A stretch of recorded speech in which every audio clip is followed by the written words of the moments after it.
Hi, this is Nate Short. Welcome to my April 2014 short report. We're going to go over what's happening in the local real estate market. So let's get right to it. Here's the heat map I show at the beginning every month. As you can see, it's still red, which means we're significantly below 3 months supply in all of the areas. And so we have a lot of pressure on pricing. I say that every month. I've been saying the same thing for about a year and a half. So anyway, same story. The inventory in Seattle is now at 0.9 months supply. Well, we had 0.9 months supply last year, so that stayed the same. Our month to date closed sales, well, they're up 12%. Year to date, we're up 8% from last year.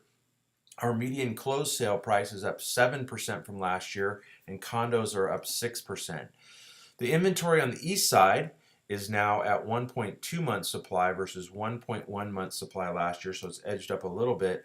Month to date closed sales, well, they're down 14%.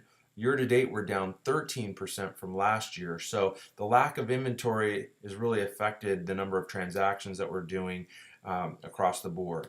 Our median closed sale price, well, it's up 12% from last year. Condos are up 7%. Remember, this is the east side. So interest rates, interestingly, dropped over this past month. A 30-year loan is around 4.25%. It was about 4 3/8 to 4.5. So it's come back a little bit depending on, of course, your loan amount and your credit history. So that's helped our affordability, even though prices are starting to go up.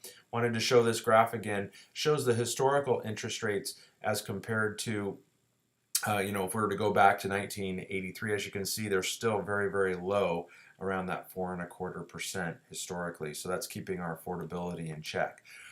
Which leads me into the topic of today's short report, which is, are we headed into another housing bubble here in the Seattle area? A lot of people are asking me this as I'm out speaking to them about real estate. So I wanted to look at one particular graph, and really what drives, I think, a potential bubble is the affordability of homes, which is the combination of both the interest rate and the price. We've seen the prices start to go up, but we really haven't seen interest rates go up much at all. So that's good news from an affordability standpoint, and one of the reasons that I do not believe that we are in a housing bubble. This is a graph. We went back to 2003. Actually, I just took part of the graph because the significant part of it, as you can see, is in 2006, 2007, when from an affordability standpoint, you can see how this the affordability really spiked here in 2006 and 2007. The average payment went up to about $33.63, and today, just to give you a kind of a reference, we're actually at $22.28. So we're far below this blue line, which is really the average a house payment over these years, and which really clearly shows that we're still not into a bubble territory. So for those of you that are thinking of buying, well, it's still a good time. Those interest rates having come back down, it's just finding the right home. So you really have to have somebody that's really on it and looking at what's coming on and can get you into those homes very quickly. As well as if you're selling, it's a lot of homes are getting multiple offers, but at the same time, it really depends on your condition and what you're pricing it at. So you need good direction on that.